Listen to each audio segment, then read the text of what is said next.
안녕하세요.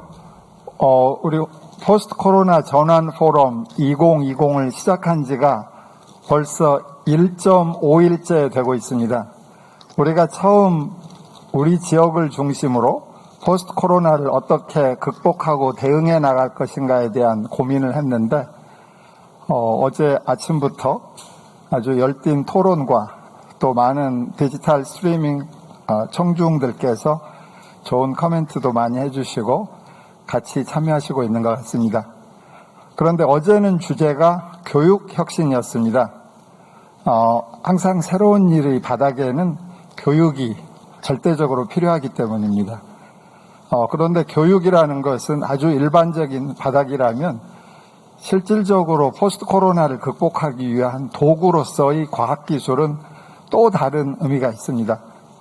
이미 많은 사람들이 알고 있는 것처럼 3, 4년 전에 4차 산업혁명이라는 용어가 전 신문에 모든 페이지마다 키워드로 나오던 때가 있었습니다. 어쩌면 우리가 3, 4년 전부터 준비했던 4차 산업혁명 관련된 여러 가지 도구들, 기술로서의 도구들이 지금 포스트 코로나 시대를 대비하는 준비된 도구라고 생각할 수가 있겠습니다.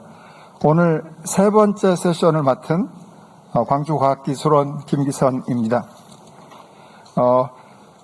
어제 오늘 이런 토론을 하면서 우리 스스로 얻은 중요한 지혜로서의 키워드가 연대, 협력, 포용입니다. 우리가 이렇게 비대면 시대에 온라인으로 또 아주 제한된 인력만 참여해서 이런 회의를 하고 있지만 이런 회의를 열고 잘 진행하는 것 자체가 포스트 코로나를 잘 넘어가는 것이라고 생각합니다. 지금 이 앞에서 카메라를 움직이고 계시는 우리 카메라 디렉터님들 여러분 계시고 또 열심히 움직이시는 필드 디렉터도 많이 계시고 특히나 이 메인 화면에는 보이지 않지만 오늘 내일 어제 오늘 행사에 아주 중요한 MC 역할을 하는 중요한 분이 또 계십니다. 하루 반이 됐는데도 아직 제대로 인사를 못 시켜드린 것 같아서 제가 이번 전환 포럼 2020의 마스터 오브 세레모니 MC 우리 양종아 아나운서님 잠깐만 포커싱을 해주시기 바랍니다. 이런 하나하나 보이지 않는 많은 분들의 기여가 있어서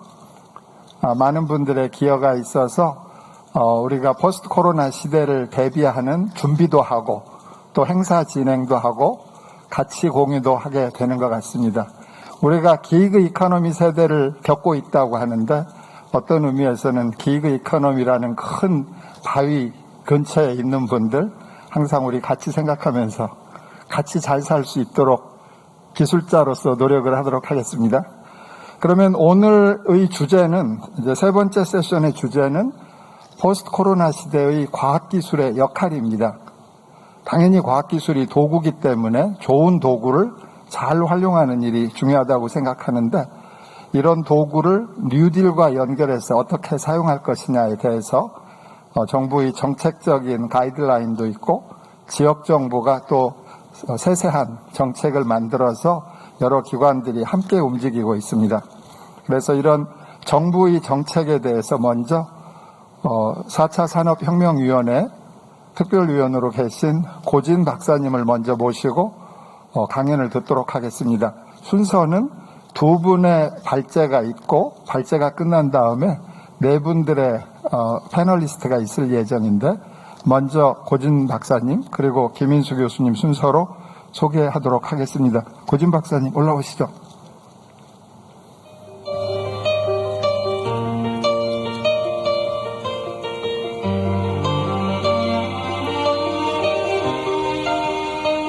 시간은 15분 정도인데 즐거운 얘기를 해주시기를 기대하겠습니다. 그걸 주시겠어요?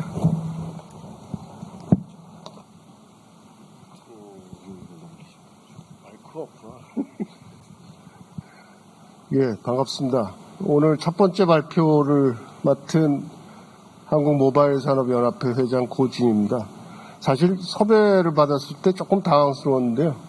섭외를 하실 시점에 아마 제가 4차 산업혁명위원회 위원이 아닌가 해서 섭외를 하신 것 같습니다. 근데 제가 2월에 자의반 타의반으로 해촉이 됐기 때문에 지금은 4차 산업혁명위원회 스마트시티 특별위원회 위원으로만 활동하고 있습니다. 포스트 코로나 시대 디지털 뉴딜 정책 방향에 대해서 오늘 얘기를 해달라고 하셔서 사실 어디서 자료를 구할 때도 마땅치 않았습니다. 지금 대통령께서 발표하고 나신 다음에 각 부처별로 지금 연이어서 발표들을 하고 있는데요. 일단 제가 그래서 자료를 과기정통부에 요청을 해서 받았고요. 그 다음에 정보화진흥원 문영식 원장님께 말씀드려서 자료를 두 가지 자료를 받았습니다. 그래서 두 가지 자료를 적절하게 섞어서 기본 방향에 충실하게 설명드리도록 하겠습니다.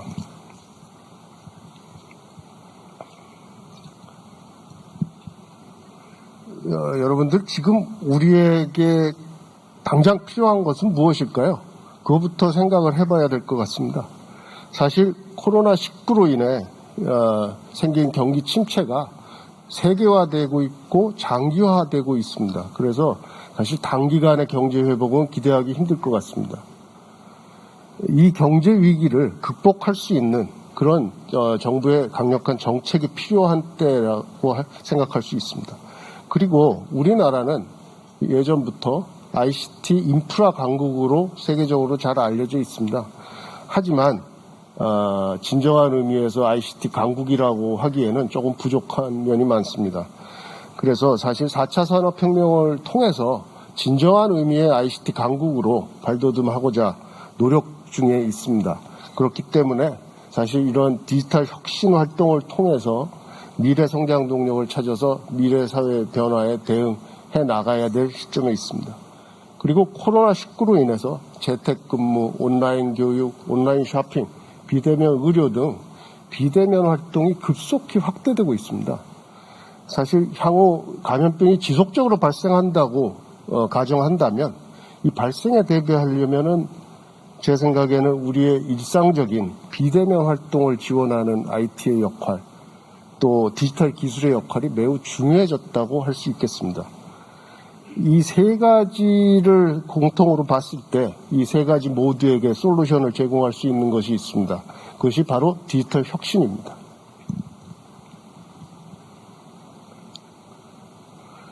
제가 만든 자료가 아니라서 애니메이션이 돌아와서 좀 시간이 걸립니다. 죄송합니다. 그래서 우리는 코로나19로 인한 경제 위기를 극복하기 넘어갔습니다. 죄송합니다.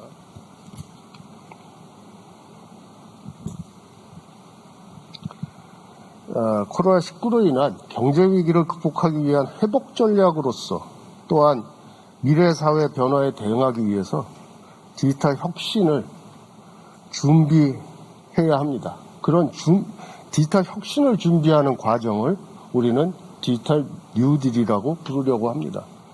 그리고 디지털 뉴딜은 일자리 창출과 혁신 성장을 동시에 견인하는 그런 전략이기도 합니다.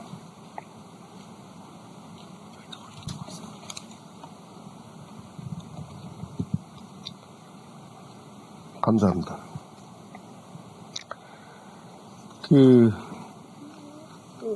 과기정통부에서 만든 자료 중에 좋은 장표가 있어서 따다 썼습니다. 우리에게는 ICT 인프라뿐만이 아니라 데이터 기반의 디지털 혁신을 위한 민족적이고 역사적인 DNA가 있다라는 장표입니다. 그것은 무엇이냐면은 우리 선조들은 세계적으로 정말 유래를 찾아볼 수 없을 만큼 완벽한 기록물인 조선왕조실록을 만들었고요. 또 데이터들을 체계적으로 분류해서 보관해온 주장각을 지었습니다. 그리고 국가 인텔리전스 기관인 집현전을 설치하고 활용해왔습니다. 이처럼 우리 민족은 과거부터 데이터의 귀중함을 매우 잘 알고 있는 민족입니다.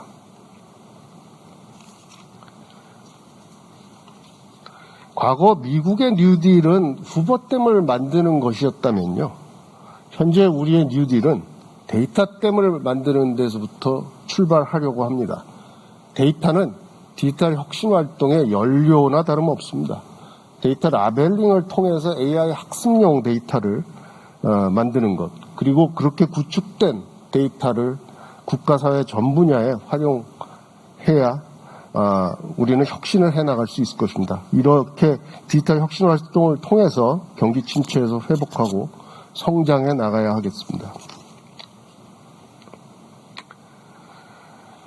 2017년부터 사실 AI 학습용 데이터 구축 사업을 해오고 있습니다. 기계 학습용 데이터 21종 4,650만 건을 구축해서 이미 AI 통합 지원 플랫폼을 통해서 공개 중에 있고요. 2020년에는 390억 원 예산으로 원래 20개 과제로 계획돼 있었는데 여기에 디지털 뉴딜 추경을 합쳐서 총 150종 2,925억 원의 예산을 들여서 추가 구축 계획을 세우고 있습니다. 그 2020년 디지털 뉴딜 예산이 총 9천억 원인데요. 이 중에 2,925억 원은 단일 사업으로는 최대 규모입니다. 여기서 많은 일자리가 만들어질 것이라고 예상하고 있습니다. 디지털 플러스 X. 디지털 플러스 X가 무엇일까요? 제 생각엔 아마 모든 분야, 모든 산업 분야에서 디지털화를 표현하는 것이라고 생각합니다. 산업 경쟁력 강화를 위해서 모든 산업 분야에서 디지털화를 추진해야 하고요, 우리는. 동시에 디지털 양극화라는 부작용을 해소하기 위해서도 전 국민의 디지털 역량 강화를 위한 노력을 병행해 가야 합니다. 그런 의미에서 디지털 플러스 X로 혁신 성장과 포용 국가의 비전을 달성해야 된다라는 것 같습니다. 사실 이 부분에서 나중에 여러 얘기가 있을 수 있을 것 같습니다. 2018년 6월에 인공지능 R&D 전략에서 AI 플러스 X가 나왔고요. 그 다음에 2019년 12월에 인공지능 국가전략에서 전산업 AI 활용 전면화라는 제목으로 AI 플러스 X가 나온 적이 있습니다. 여기서 AI 플러스 X나 디지털 플러스 X나 저는 같은 의미라고 생각하고 있습니다. 코로나19로 인해서 디지털 전환이 급속도로 빨라지고 있습니다. 여기 그래프에서 보시는 바와 같이 우리 일상에서의 비대면 활동의 급속한 증가는 디지털 전환의 속도를 굉장히 앞으로 앞당기고 있습니다. 저는 굉장히 다행이라고 생각이 드는데요. 사실 현 정부에서 디지털 혁신 활동, 즉 4차 산업혁명이 프라이어리티가 조금 다른 정책에 비해서 떨어져서 뜨뜻미지근하게 좀 느리게 진행됐던 건 사실입니다. 하지만 코로나19로 인해서 굉장히 필요성이 대두됐고요.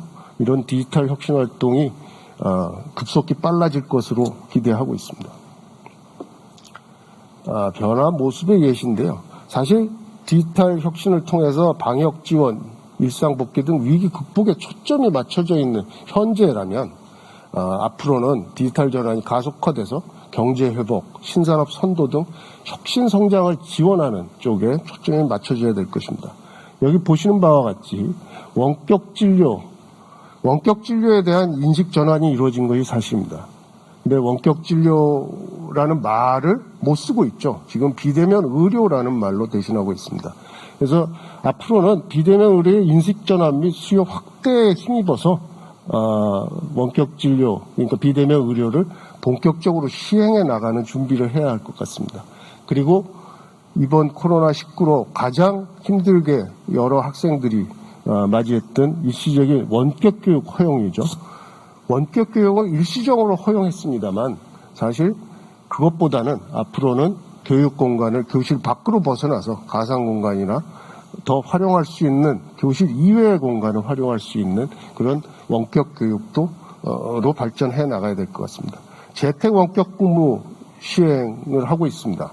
물론 모든 직원에 대해 재택 원격 근무를 시행하고 있는 것은 아닙니다. 제가 IT 기업 사장 몇몇 사람한테 물어봤더니요. 재택근무를 하고 나서 성과가 더 올라가서 컨설팅 회사에 용역을 줘서 조사를 했답니다. 그래서 재택근무를 희망하는 사람과 또 각 부서장의 의견을 종합한 결과 대략 IT 기업은 20%에서 25%의 직원은 계속 원격 근무를 해도 별 큰 이상이 없을 것 같다. 라고 결론을 얻었다고 합니다. 그래서 제 생각에는 원격 근무가 일상화되고 그 방식이 확대되는 쪽으로 변하지 않을까 그렇게 생각하고 있습니다. 그리고 여러분들 주가 변화에서 많이들 아시겠지만 온라인 쇼핑이 굉장히 크게 발전했습니다. 온라인 쇼핑의 발전 그 이면에는 여러분들의 노고가 많이 숨어 있지만요. 그런 온라인 쇼핑 유통 채널의 강화뿐만이 아니라 그런 온라인 유통 채널을 통해서 실제 쇼핑을 실감할 수 있는 실감의 쇼핑까지도 확대돼야 되지 않을까 그런 생각입니다. 그리고 행정 공공 분야에서 많은 부분의 혁신이 일어나고 있습니다. 모바일 신분증이라는 제도가 지금 탄생해 나가고 있고요. 여기서 한 발 더 나가서 스마트 행정으로 AI 국민비서나 챗봇 서비스 같은 앞으로 한 단계 더 발전한 서비스로 거듭나기를 바랍니다. 글로벌 동향을 좀 보겠습니다. 세계 주요국은요, 사실 코로나19 이전부터 생산성 제고나 일자리 창출을 위해서 디지털 혁신 활동을 하고 있습니다. 대부분의 예산 사업은 대부분 인프라 확충에 초점이 맞춰져 있고요. 미국 같은 경우에 860억 달러 규모의 브로드밴드 투자 계획을 2020년 1월에 발표를 했고요. 또 미 국방부는 100억 달러 규모의 클라우드 제다이 사업을 추진하고 있습니다. 그 중국은 신인프라, 신비즈니스, 신관리 등 3신이라는 모토를 앞에 걸고 대규모 인프라 투자 전략 계획 안에 5G, AI, 데이터 산업, 산업용 인터넷 등 신인프라에 대한 투자 프로젝트를 1만 300개나 포함하고 있습니다. 일본은 제일 느린 속도긴 하지만 일본에서도 2019년에 AI 확산, 5G 도입 등 디지털 뉴딜에 대한 그런 인프라 확충 추가 예산을 발표했습니다. 이것이 한 10조 5천억 원 정도 되는데요. 대부분이 학교, 중소, 영세 기업을 중심으로 ICT 인프라를 구축하고 확대한다는 데 쓰이는 예산입니다. 이렇게 세계 주요국도 우리나라가 하고 있는 이런 디지털 전환, 또 디지털 인프라 확충, 디지털 일자리 마련을 위한 디지털 뉴딜과 같은 그런 내용의 정책들을 추진하고 있습니다. 참고로 덧붙인 장표인데요. 우리나라는 ICT를 통해서 항상 경제 위기를 극복하고 있습니다. 우리가 겪은 두 가지 경제 위기를 극복한 사례를 보면요. ICT 산업이 GDP 성장 기여율의 성장에 기여한 비율, 추이를 나타낸 그래프를 보고 알 수 있습니다. 여기 보시면은 IMF 외환위기를 극복할 때 ICT가 거의 GDP 성장에 거의 30% 가까이 기여를 했고요. 그리고 미국발 세계 금융위기 극복할 때도 거의 한 46% 가까이 기여한 것을 볼 수 있습니다. 이렇게 한국은 ICT 산업에 대한 비중이 크고요. 또 ICT 산업의 강국이라고 할 수 있겠습니다. 그리고 코로나 위기 극복 과정에서도 사실 우리나라는 ICT 강국의 위상을 재확인했습니다. 마스크를 사실은 정부가 보급을 관리하기 시작하면서 굉장한 혼란이 일어났었습니다. 그때 재빨리 코로나 마스크 앱을 만들어서 보급함으로써 그런 혼란을 잠재웠고요. 또 AI 신약 개발 플랫폼을 활용한다든지 또 우리나라 그 중소바이오 기업들이 진단 키트를 빨리 만들어서 보급한다든지 여러 가지 그 우리나라의 ICT 바이오 중소기업들의 역할이 돋보였습니다. 그리고 역시 가장 문제가 됐던 온라인 개학과 재택근무에서도 우리나라가 ICT 인프라 강국이라는 것을 증명한 바 있습니다.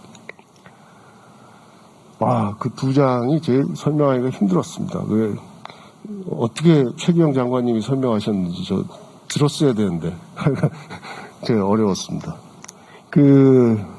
우리는 그러면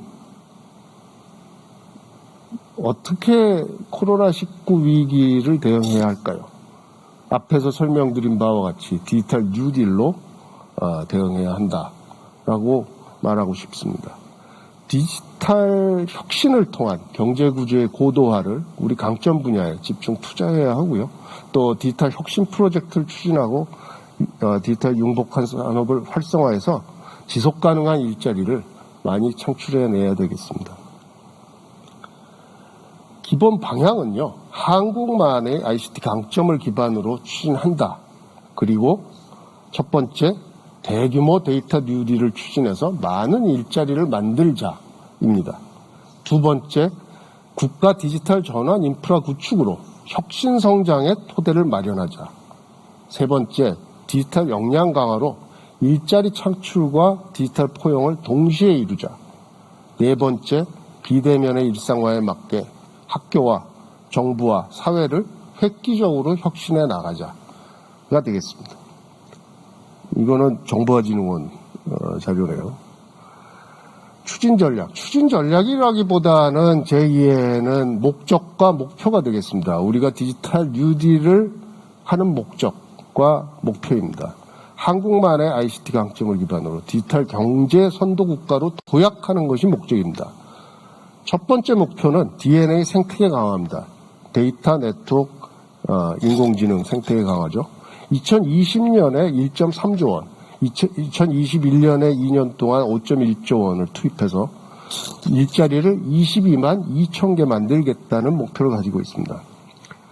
두 번째는 기존 노후화된 SOC의 디지털화입니다. 2020년에 5천억 원, 2021년에 2년 동안 4.3조 원을 투입해서 일자리 6만 5천 개를 만들겠다는 목표고요. 세 번째는 비대면 산업 육성입니다. 2020년에 7천억 원, 그 후에 2년 동안 7천억 원에서 1.4조 원을 투입해서 일자리 2만 8천 개를 만들겠다는 목표가 있습니다.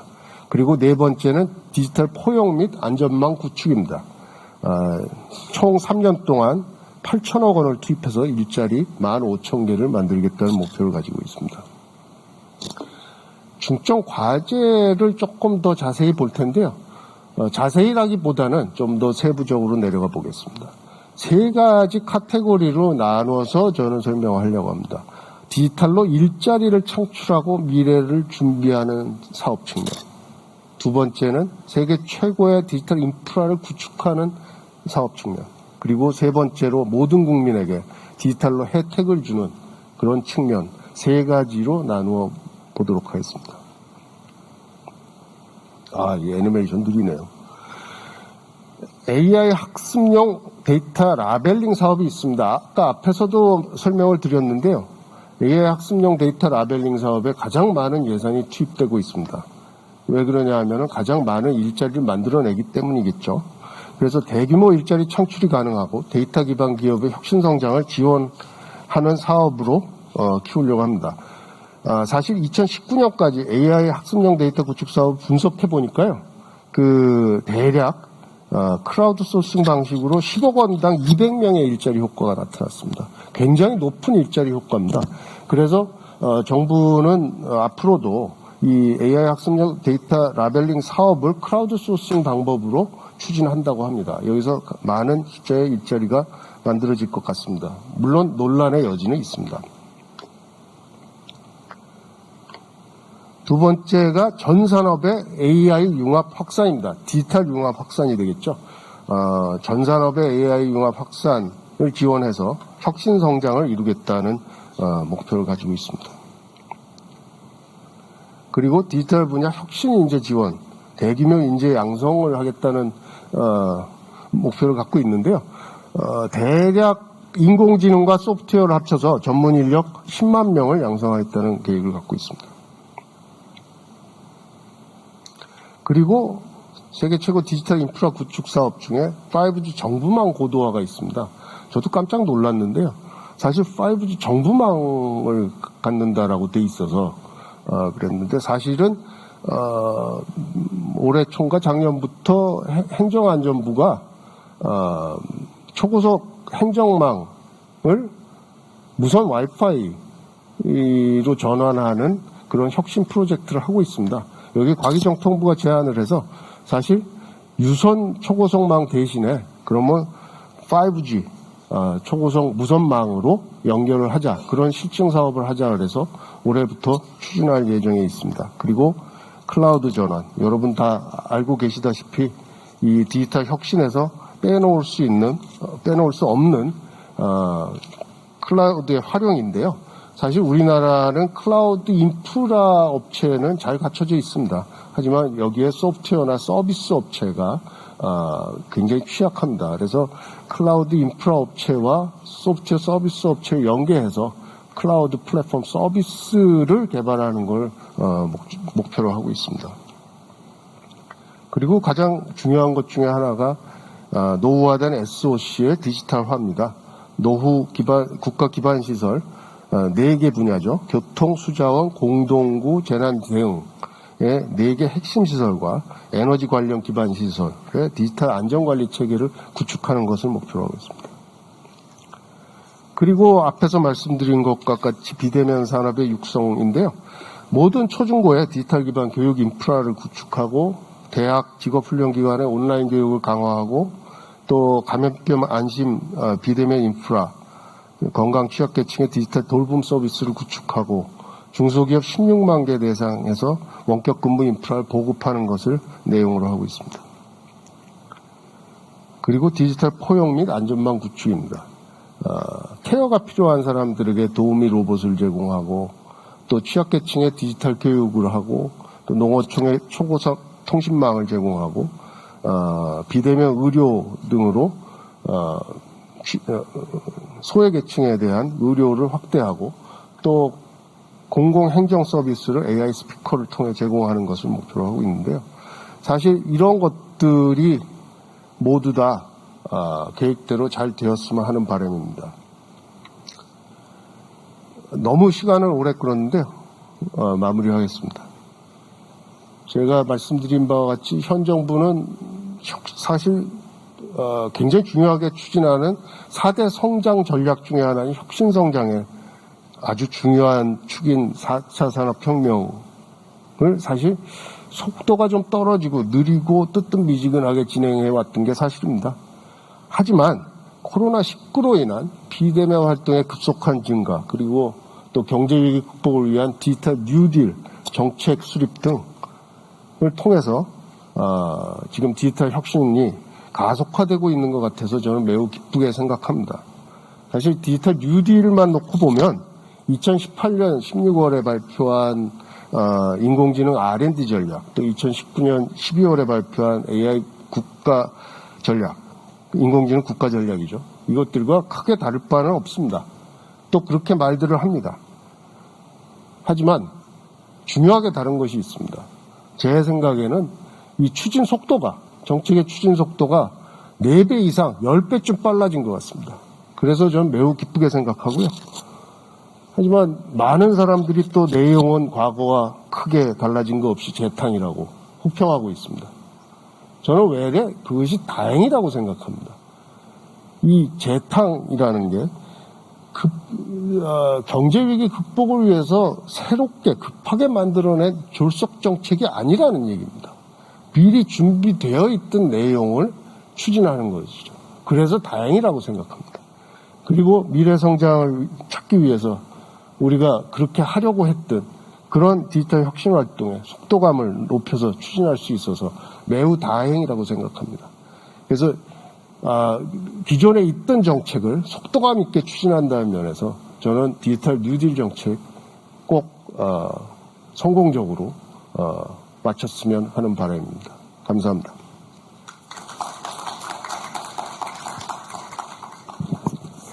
네, 감사합니다. 그러면은 일단은 내려가서 조금 이따 다시 소개하도록 하겠습니다. 고진 박사님께서 정부의 뉴딜 정책, 이건 이미 준비된 4차 산업혁명 기술과 관련돼서 이미 준비된 정책이라고 말씀하셨습니다. 그렇게 하고 그 상세 계획이 어떻게 진행되고 있는가를 정부 정책 입장에서 잘 설명해 주신 것에 대해서 감사드립니다. 그러면 이런 중앙정부의 큰 그림, 중앙정부가 선도하는 뉴딜 정책의 그림에 대해서 우리 지역 정부는 어떻게 또 준비하고 있는가 하는 것에 대해서 광주과학기술원 김인수 부총장님께서 소개를 해드리도록 하겠습니다.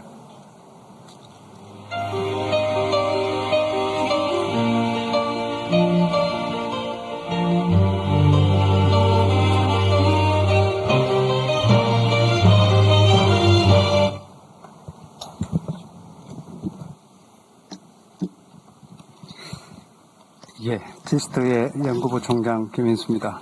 디지털 시대에 시간 맞추는 게 중요하니까 제가 스탑워치를 지금부터 틀어서 15분 정도로 끝낼 수 있도록 해보겠습니다.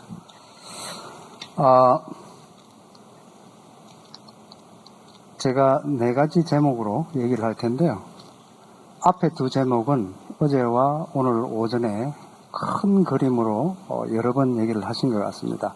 간단히 넘어가고 저의 핵심은 그러면 지역, 광주시와 전남은 어떻게 될 것인가 하는 얘기를 한번 해보도록 하겠습니다. 여러 번 들으셨는데 미국의 뉴딜 정책이 시초였다. 3R로 얘기를 해서 극복을 했다. 그렇게 볼 수 있고요. 이제 우리는 COVID-19 때문에 여러 가지로 어려움을 겪고 있습니다. 아마 이게 어디까지 갈지 모르겠지만 대공황이 아니라 초대공황으로 갈 수도 있고 그리고 그랜드 트랜스포메이션으로 넘어가야 할지도 모르겠다. 그런 얘기가 되겠습니다. 저희들이 배울 수 있는 시사점 몇 가지가 있겠죠. 제일 중요한 것은 결국은 코로나 때문에 경제가 떨어지니까 3글자가 1순위로 다가옵니다. 일자리이겠죠. 일자리를 어떻게 가져갈 것인가. 그리고 정부 주도다. 미국에서는 주로 강을 얘기를 합니다.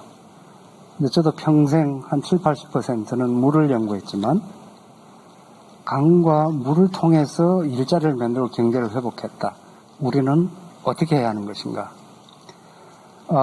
크게 저희들이 디지털 뉴딜을 이렇게 4가지로 비대면, 인프라, SOC, 디지털 포용 형태로 보고 있습니다. 그래서 저희들이 일자리 창출과 경제를 어떤 기술과 과학으로 엮어야 되겠는데 지금 대한민국 정부에서 얘기하고 있는 부분은 10가지의 중점 과제가 나와 있고요. 모두가 얘기하지만 DNA 플러스 S로 이렇게 나옵니다. 거기에 보면 공공 데이터를 컬렉션하고 소팅하고 레이블링하고 빅데이터를 활용하는 형태 그리고 5G 기반으로 경제를 확대해 가겠다.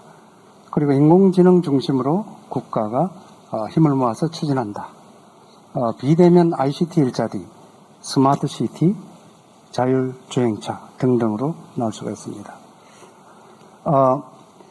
제가 지금까지 너무 말로만 하면 재미가 없으니까요. 한 1분 정도만 동영상으로 한번 보면 우리가 앞으로 다가올 세상을 볼 수 있지 않을까. 한번 틀어주실까요?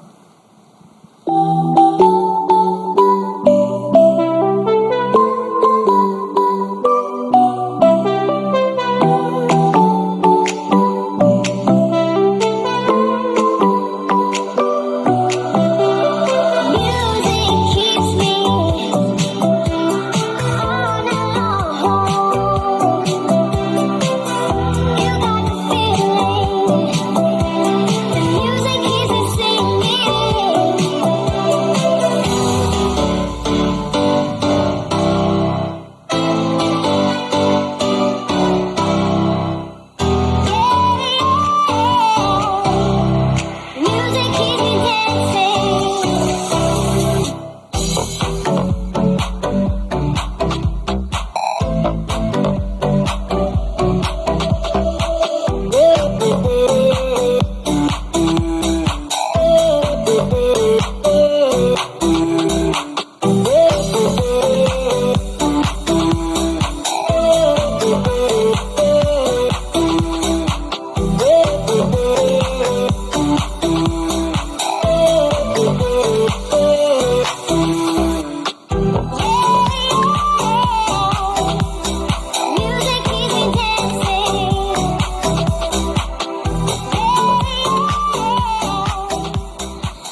보시다시피 이 정도가 되겠습니다.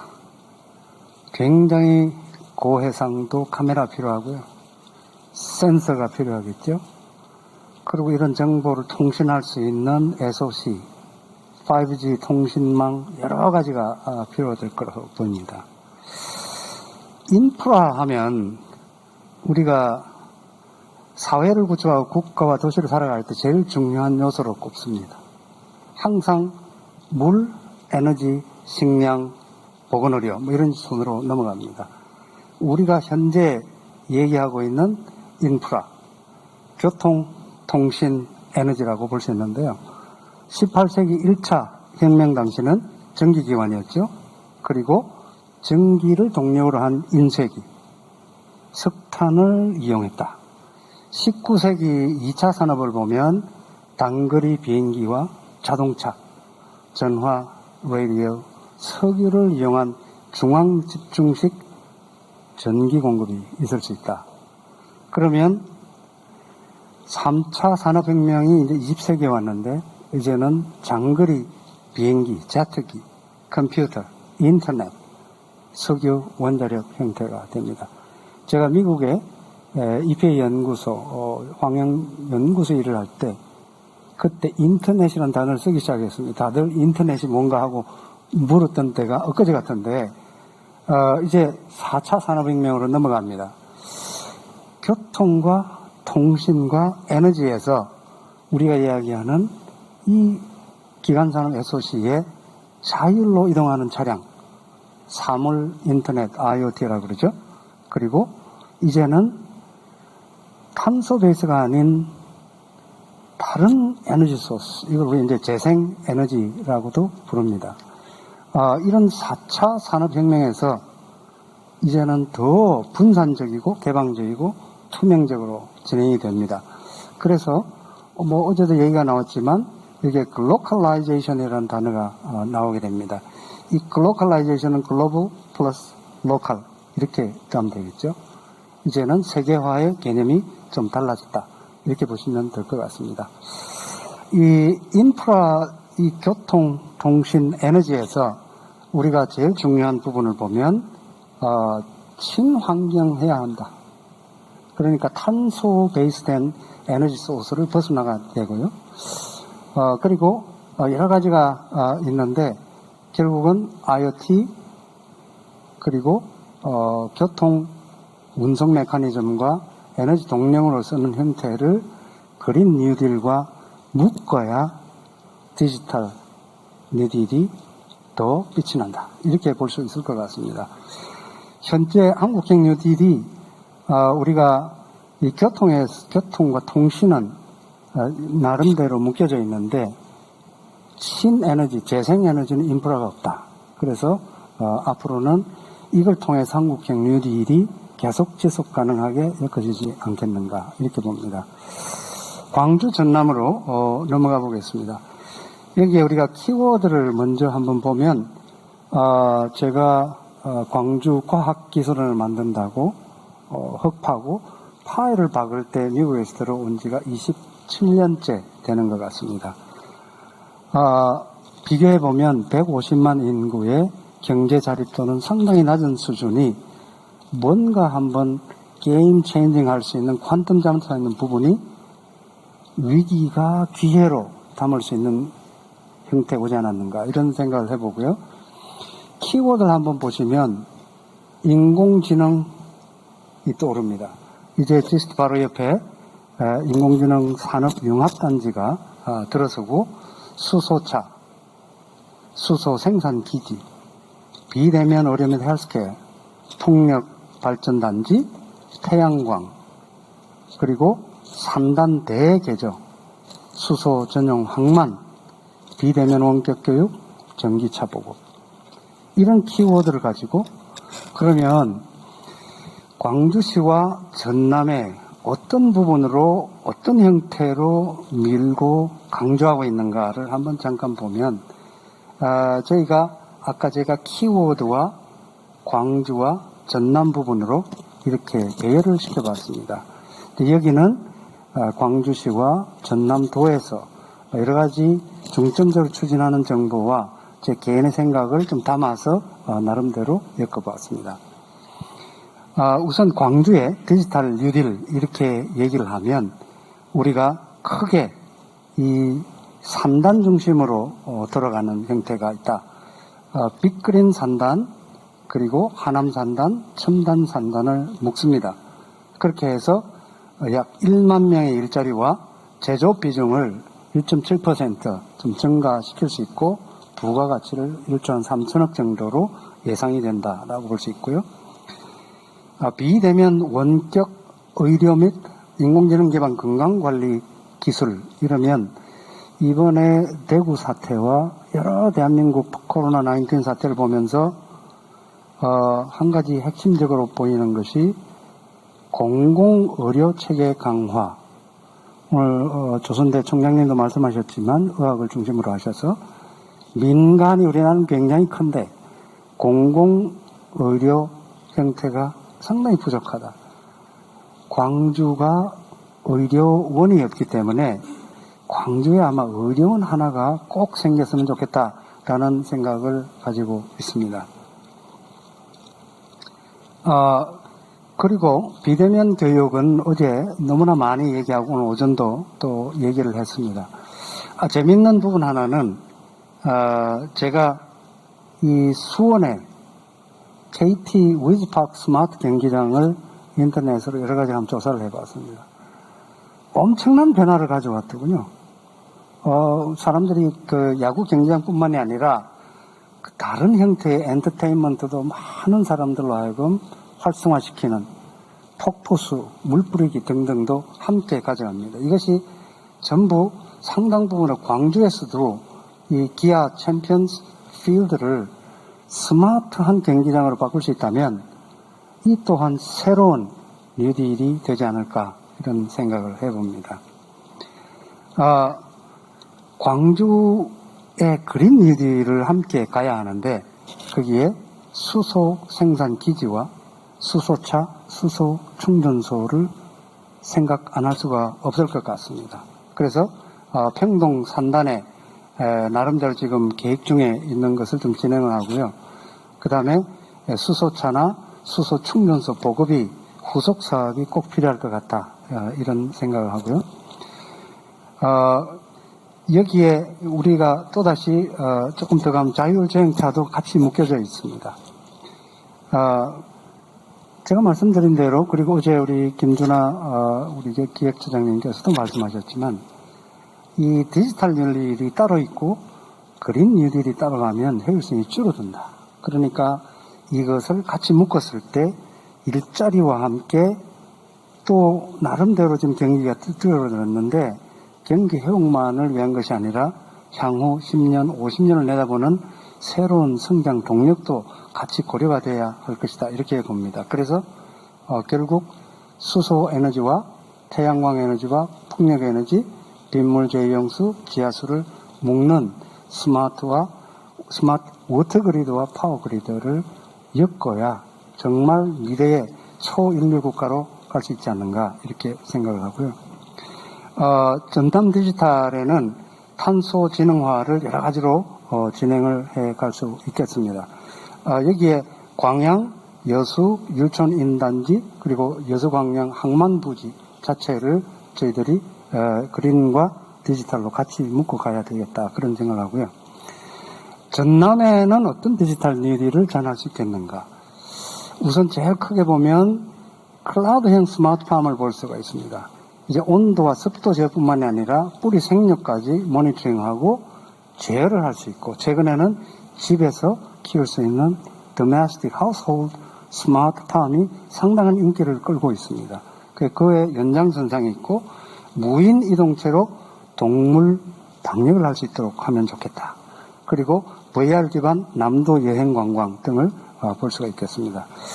전남에 수소 저장 공간과 생산 기지를 갖는 전용 항만을 구축하는 형태가 어떻게 보면 굉장히 큰 도전적인 방향으로 갈 수가 있겠다. 그렇게 생각을 하고요.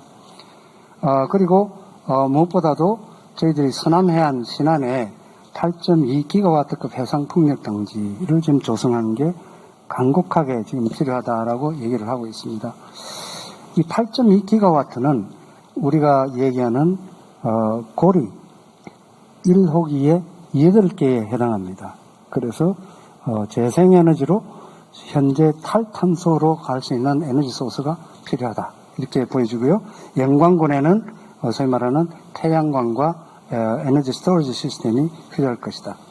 그래서 제가 전체적으로 짧지만 종합을 하면은 광주시와 전남이 따로 해서는 안 된다. 오늘 교육도 같은 부분이었고요.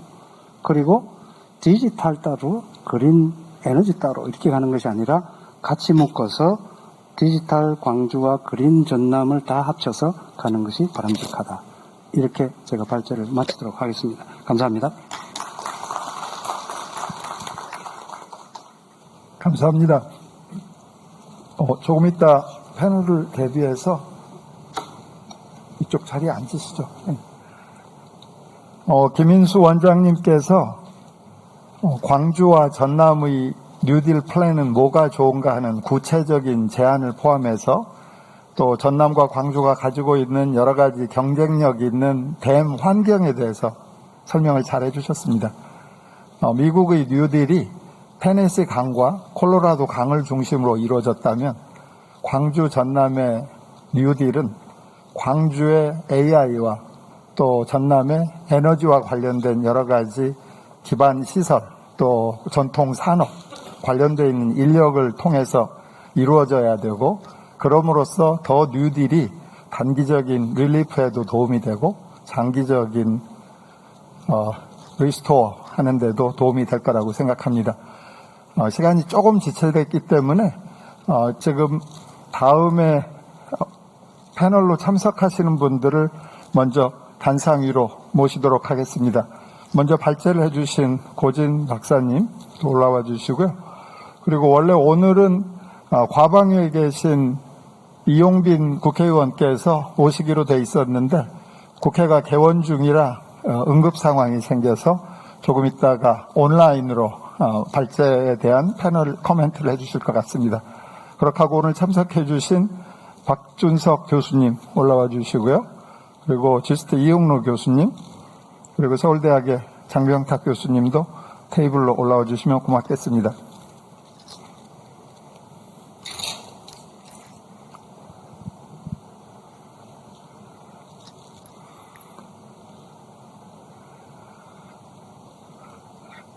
지금 두 분 발제자께서 국가 정책으로서의 뉴딜, 디지털 뉴딜 중심으로 뉴딜 정책에 대해 설명을 해주셨고 또 지역에서 호응하는 지역 뉴딜로서 광주 전남의 구체적인 과제에 대한 제안을 해주셨습니다. 그러면 네 분의 패널리스트에게 각각 3분 정도씩의 코멘트를 부탁드리도록 하겠습니다. 먼저 지금 이 자리에 안 계신데 이용빈 의원께서는 혹시나 실시간으로 참여하실 수 없을지 모르시겠다고 비디오 클립을 보내주셨습니다. 그러면 이용빈 의원님의 클립을 보도록 하겠습니다. 네, 반갑습니다. 광주 광산가 국회의원 과학기술방송통신위원회 소속 이용빈입니다. 고진 한국모바일산업연합회 회장님께서 해주신 포스트 코로나 시대 디지털 뉴딜 정책 방향과 김인수 지스트 연구부총장님의 디지털 뉴딜 정책의 지역 전환 방향을 참 잘 들었습니다. 좌장을 맡아주신 김기선 총장님을 비롯해서 패널 토론에 함께 해주신 모든 분들께 감사드립니다. 현재 그린 뉴딜 특별위원회에서 활동하면서 담대한 전환을 위한 방향과 내용을 모색하고 있습니다. 오늘 발제자 그리고 토론자님들께 많이 듣고 배우고 가겠습니다. 오늘 이 자리에서 저는 두 가지 질문을 드리고 싶습니다. 하나는 누구와 무엇을 위한 전환인가? 그리고 두 번째는 이 전환 시대에 우리가 갖춰야 할 사회적 준비는 무엇인가입니다. 시대가 전환을 요구하는 이 절체절명의 상황에 대한 사회적 공감과 담대한 전환을 위한 사회 역량을 어떻게 확보할 것인지에 대해 논하고 싶습니다. 앞서 발제에서도 루즈벨트 대통령의 뉴딜 정책이 나왔습니다. 뉴딜이 대공황 극복에 기여했는가라고 묻는다면 엇갈린 답이 나올 수 있습니다. 그러나 뉴딜을 통해 미국 사회가 바뀌었는지라고 묻는다면 누구나 동의할 것입니다. 미국 사회는 대공황을 계기로 실업과 빈곤을 구제하고 대공황 이전의 경제를 회복하면서 대공황이 재발하지 않게끔 제도를 개혁하는 것, 다시 말해 사회적 약자의 기본권을 보장하고 시장 경제 질서의 민주주의를 위한 제도 개혁을 이루어냈습니다. 우리가 선택할 이 담대한 전환도 누구를 그리고 무엇을 향해야 할까요? 뉴딜 정책은 부유한 사람들을 더욱 부유하게 하는 것이 아니라 가난한 사람들을 풍요롭게 하는 것이 진보의 기준이라고 하는 점이 들어있었습니다. 우리의 디지털 뉴딜에서 진보의 기준을 무엇으로 삼을지 깊이 성찰해야 할 것입니다. 코로나 사태를 겪기 이전부터 과학 분야에서는 선진국형 모델을 쫓는 추격사회에서 시스템의 대전환을 강조한 탈추격사회의 논의가 활발했습니다. 비단 과학뿐만이 아닙니다. 몇 년 전부터 정치, 경제, 사회 전 분야에서 기존 체제의 변혁과 시스템의 변화가 필요하다고 지적해왔습니다. IMF를 겪으면서 신자유주의 체제가 도입된 이후 근 30여 년간 우리 사회의 체질을 바꿔놓으면서 각자 도생의 사회가 가속화되어 왔습니다. 양극화와 불평등, 고령화 문제, 이제 기후위기가 심각해지는 이 시기에 더 이상 기존 체제가 해결책이 되지 못한다는 자성이 큽니다. 정말 어려운 것은 새로운 생각을 하는 것이 아니라 낡은 생각에서 벗어나는 데 있다는 케인즈의 말처럼 기존 체제와 구조의 관성에서 빨리 빠져나오는 것이 필요합니다. 여기서 K방역이 세계 표준 모델로 인정받았던 개방성과 민주성, 투명성에서 실마리를 찾아봅니다. 전환이 필요한 이 시대에 디지털 뉴딜에서도 민주주의와 분권화 그리고 시민 주도를 기준점이 되도록 해야 합니다. 즉 디지털 산업 생태계에서의 민주화와 좋은 일자리 그리고 정보 격차와 정보 불평등을 해소하는 민주주의, 중앙 중심 구조를 탈피한 분권화, 또 관 주도에서 벗어난 민간, 기업 주도를 키워가는 지원 체계가 핵심이 되어야 합니다. 특히 광주 전남은 고령화 인구와 다문화 가정이 많은 지역입니다. 4차 산업으로 디지털 사회가 재편되면서 정보복지 측면에서도 정보의 접근성과 디지털 기본권에 대한 사회적 준비가 갖춰져야 할 지점입니다. 코로나19는 우리에게 위기이자 기회입니다. 코로나 사태로 인해서 우리 사회에 가려졌던 민낯들이 드러났습니다. 그동안 국민이 보장받아야 했던 기본권에 대한 사회적 안전망이 약해졌을 때 개개인이 감당해야 할 고통이 얼마나 큰지 잘 지켜봤습니다.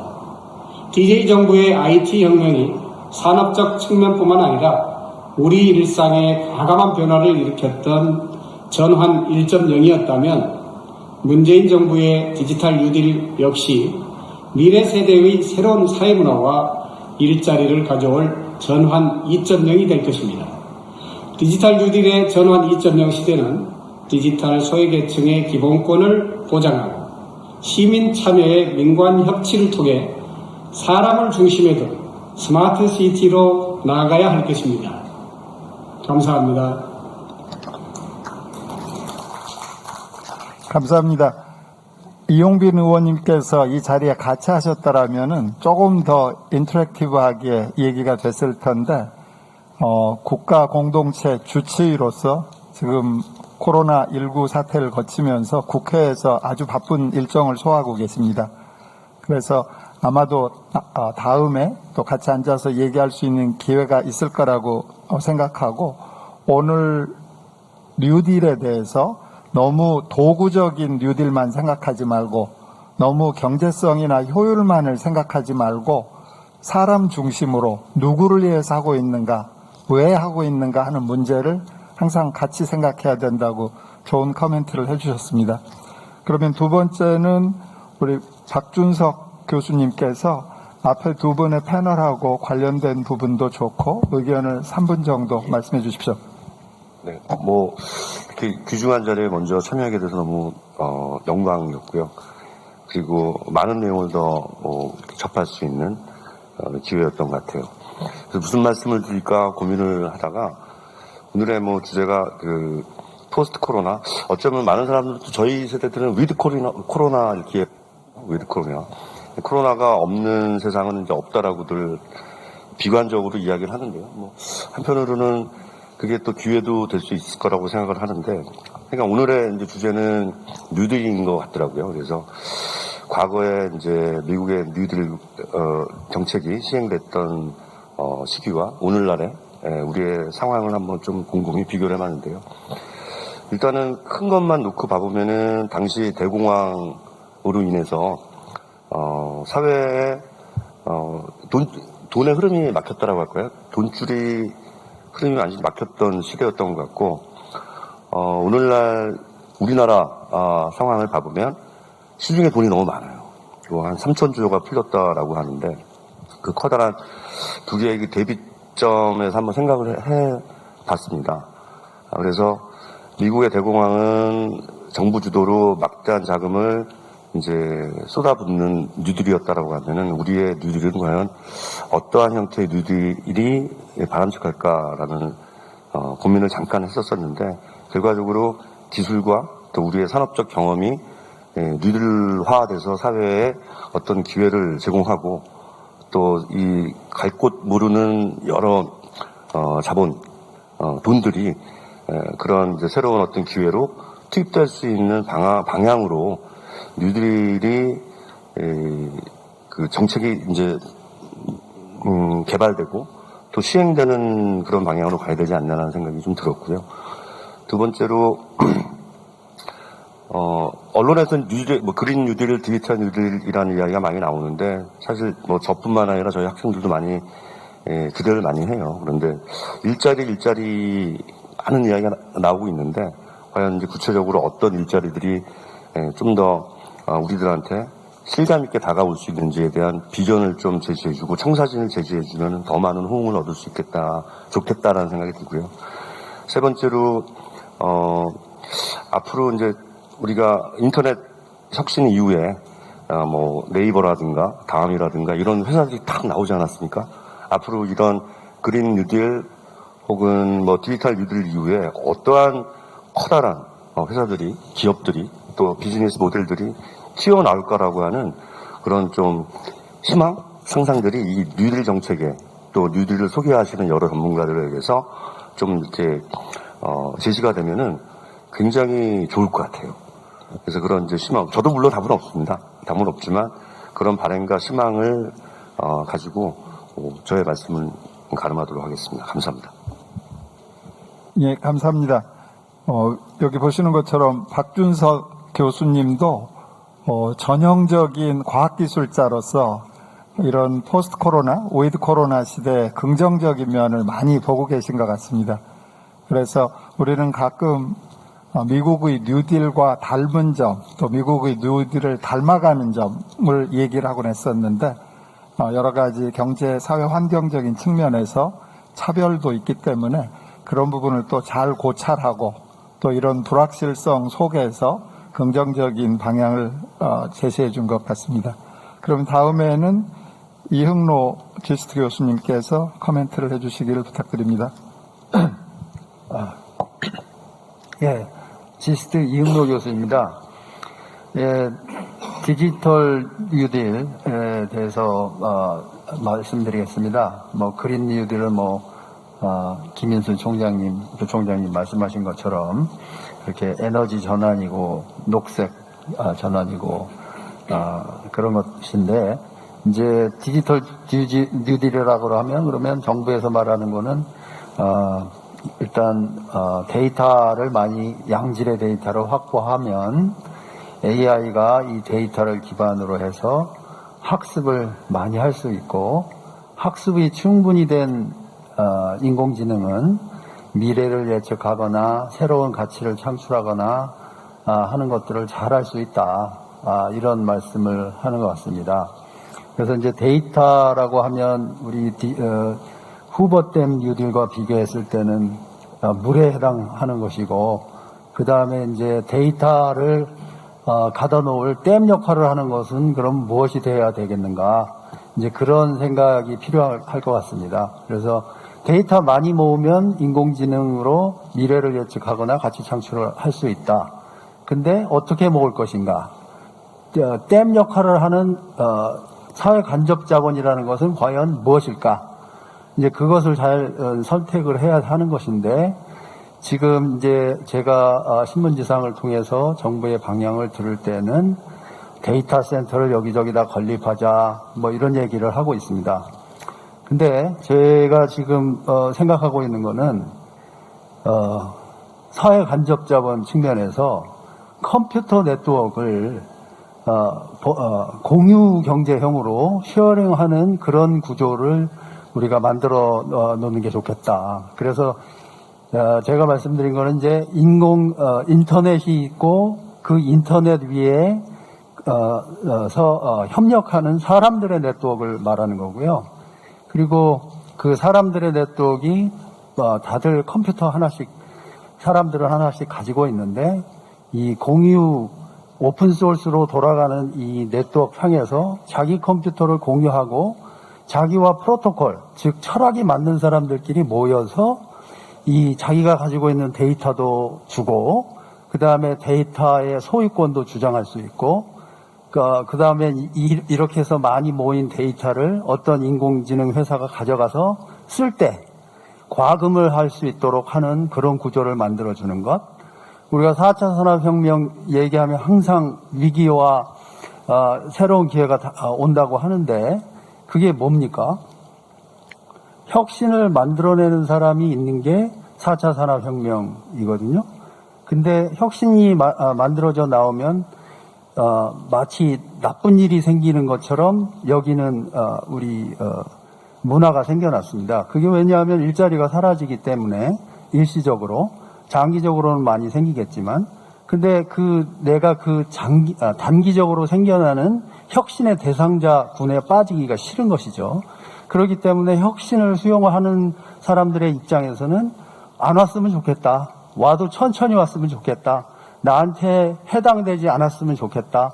그런 것이 있는 거죠. 그러다 보니까 반대를 하게 되고 혁신을 두려워하게 되는 것이죠. 그런데 4차 산업혁명이라는 것이 분배의 기술도 같이 가져왔습니다. 우리가 이거를 잘 이해를 못하는 건데요. 아직 현실화된 기술이 아니기 때문에 그렇습니다. 근데 이제 우리가 꿈을 꾸는 것은 이번 코비드-19 포스트 코로나 시대를 얘기하면서도 계속해서 나왔던 이야기입니다. 협력하면서 한다. 새로운 제품과 서비스가 나오면서 사회가 좋아지는 건 안다. 근데 나는 혁신의 대상자가 되는 건 싫다. 그렇기 때문에 반대하는 거죠. 왜? 나의 삶도 유한하기 때문에, 내가 늙고 병들었을 때 먹고 살 게 걱정이 되기 때문에 그렇게 하는 것이죠. 그래서 이 모든 것들을 생명 현상으로 봐야 된다. 그런 거예요. 그래서 철학이 무슨 철학이 필요하냐? 결국엔 더불어 같이 사는 거 철학이 필요하지 않겠습니까? 성장을 한 거를 그때 제때에 나눌 수만 있다면, 그렇다 그러면은 우리가 같이 가는 사회를 만들 수가 있고, 분배가 약속이 되어 있어서 혁신을 반대할 이유가 없게 되는 것이죠. 그리고 나보다는 내 다음 세대, 우리 아들, 딸들이 살아갈 세상을 생각하면서 이제 우리가 결정을 내릴 수가 있게 되는 것이죠. 즉 미래에 혁신이 지속되는 사회를 만들려고 하면은 분배가 잘 되는 시스템을 만드는 게 필수 조건인 것입니다. 그래서 그게 안 되면 이제 안 되는 것이죠. 기술만 있다고 해서 혁신이 만들어지는 게 아닌 것이죠.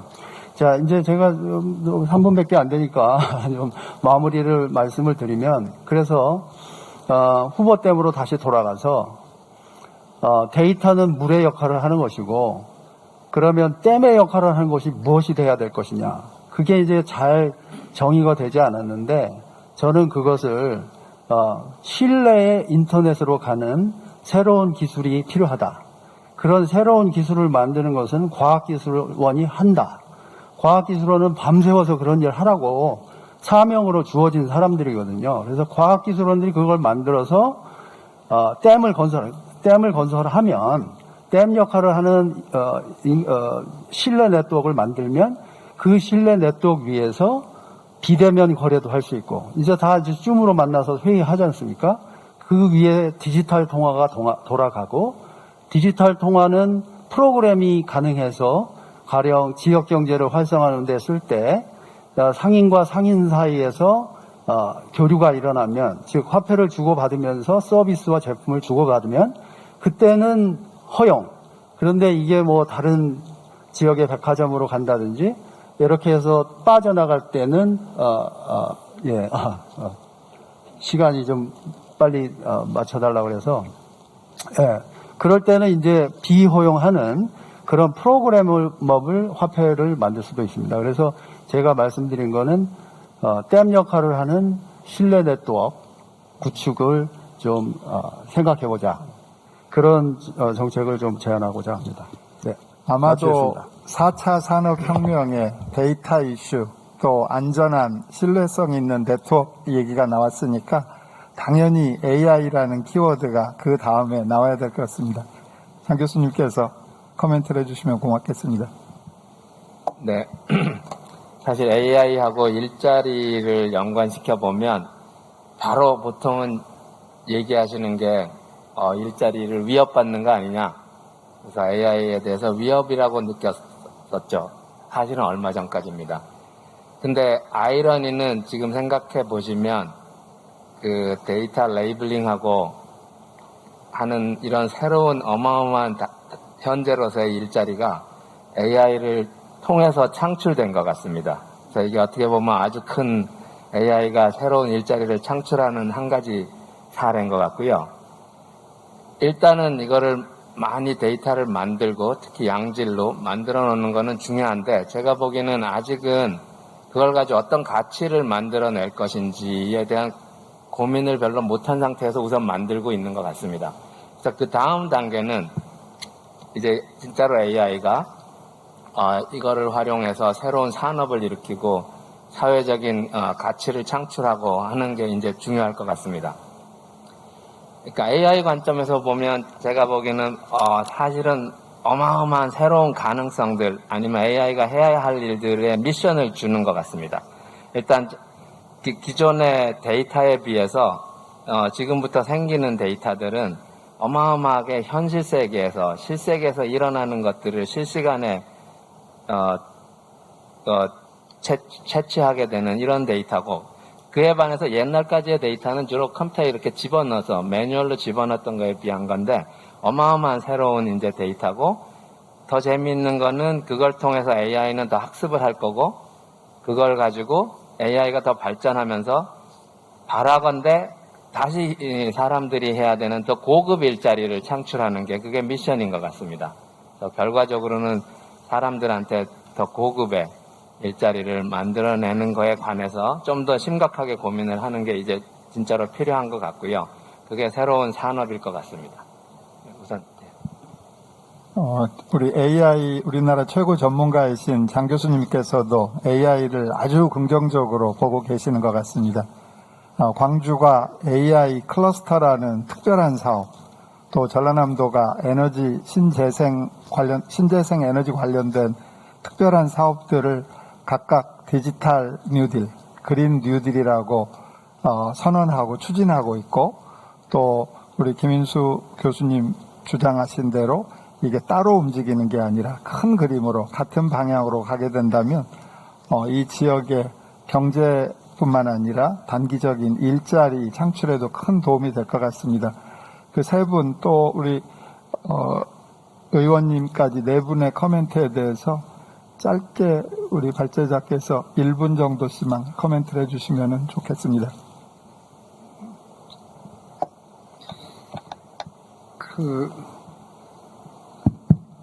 지금 세 분 플러스 영빈 의원님 종합하면 아직은 숙제가 많이 있는 것 같아요.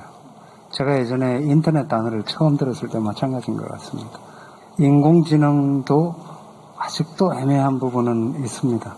그러나 기후변화에 새로운 탈탄소와 그것을 먹는 인공지능을 통해서 4차 산업으로 가져간다. 누구를 위한 거냐? 결국은 이 지역 사회, 시민과 국가를 위한 것이다. 이렇게 보고 마지막으로 한 가지는 늘 제가 예전에 전공을 택할 때도 생각이 났었던 건데요. 항상 사람들은 너무 많은 것을 가지려고 그러고 너무 많은 것을 생산하고 항상 부자가 되려 합니다. 우리 이영로 교수님이 블록체인의 전문가로서 공유경제 말씀하셨는데 또 그것도 앞으로 봐야 할 중요한 부분인 것 같습니다.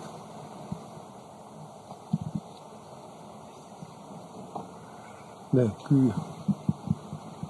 많은 분들이 말씀해 주셨는데, 인공지능이 또 우리에게 많은 일자리를 가져다 줄 것 같습니다. 근데 조금 걱정되는 것은, 사실 경제 극복이나 일자리 창출이나 정부가 급한 목표를 설정해 놓고 있기 때문에 이런 일자리들이, 어떻게 보면 과거의 일자리 정책처럼 저급의 공공일자리 보급으로 끝나지 않을까 하는 우려가 됩니다. 그래서 사실 많은 분들이 지금 지적을 하고 있는 게 이거 디지털 인형 눈알 붙이기 아니냐 이런 얘기를 하고 있는데 사실 이게 디지털 인형 눈알 붙이기를 벗어나려면 이런 지금의 그러니까 그 초보적인 데이터 라벨링 작업에서 시작해서 그 인력들을 단계적으로 성장시켜서 데이터 전문 인력으로 키워낼 수 있는 이런 세부적인 정책이 또 뒷받침돼야 되는 게 아닌가 그렇게 생각됩니다. 좀 더 토론의 시간이 길었으면 좋겠지만 항상 시간은 모자라는 것이 강의의 원칙인 것 같습니다. 그래서 제가 잠깐 요약을 드리도록 하겠습니다. 오늘 어쩌면 이 방송을 보시는 분들 또 이 자리에 참석하신 분들이 공감하는 몇 가지 사실이 있을 것입니다. 첫 번째, 미래 사회는 과학기술이 리드할 것이다. 그 과학기술의 역할이 더 중요할 것이다. 그 과학기술 중에서도 특히 ICT라고 과거에 불렸고 지금은 DNA, 스페시픽 구체적으로는 AI라고 불리우는 그런 새로운 도구가 아주 큰 영향을 미칠 것이다. 그런 일반적인 상황은 다 인지를 하고 있는데 오늘 패널리스트들 또 발제자께서 코멘트하신 것처럼 과학기술은 살아있기 때문에 그대로 튀어갈지가 모릅니다. 그래서 우리 이용빈 의원님은 과학기술을 적용할 때 왜 내가 이걸 개발하는가, 누구를 위해서 하는가 하는 그런 가치가 중요하니까 당신도 가정의학과 의사시지만 좀 더 큰 그림으로 과학기술 개발에 대해서 사회적인 약자라든가 조금 더 넓게 생각하고 기술 개발을 하고 일자리를 만들어야 되지 않느냐 하는 그런 코멘트를 하신 것 같습니다. 마지막으로 우리 고진 위원님께서 코멘트해 주신 부분은 아주 중요한 부분입니다. 과학기술은 계속 확장되고 움직여야 되기 때문에 교육이 그 기반이 돼 있는데 그 부분은 어제 하루 종일 또 오늘 오전 내내 얘기를 하고 이 지역에 있는 대학교 총장님들께서도 고민을 많이 해주셨습니다. 그래서 아마도 이 시청자 여러분들께서는 이런 일들이 모두가 같이 고민하고 노력하는 숙제이고 우리 스스로 빠른 시간 안에 풀어가야 될 문제라는 것을 충분히 인지하셨을 거라고 생각합니다. 결국 요약하면 한 줄로 요약하면 포스트 코로나를 대비하는 뉴딜을 실현하는 데 가장 중요한 것은 연대하고 협력하고 또 주변 환경을 포용하는 그런 가치 기준이라고 생각합니다. 그런 뜻에서 국가적인 가치도 재정립해야 되지만 더더욱이나 우리 지역에서도 우리 지역이 잘 살 수 있고 또 사람들이 모여드는 그런 지역으로 만들기 위해서 어떤 지역 가치를 설정해야 되는가 또 과학을 잘 활용해야 되는가 하는 것에 대해서 계속 고민하고 모든 분들이 노력하시도록 기대하겠습니다. 당연히 청중들도 참여자의 일부이니까 청중들께서도 관심을 많이 가지시기를 기대하겠습니다. 그러면 좀 짧은 시간이지만 조금은 아쉽지만 과학기술을 통해서 이 지역의 뉴딜을 실현하는 것에 대해서 좋은 코멘트를 해주신 두 분 발제자님 그리고 참여하신 패널 여러분께 감사를 드리고 이런 열정적인 의견이 또 다음의 미팅을 통해서 구체적인 가치로 재정립이 되는 시간을 기대하도록 하겠습니다. 오늘 참여해 주신 모든 분들께 박수로 큰 박수로 따뜻하게 맞아주시기를 부탁드립니다. 네, 김미성 총장님과 모든 패널분들 수고하셨습니다. 감사합니다. 다시 한번 큰 박수 주시기 바랍니다. 고맙습니다. 잘 들었습니다.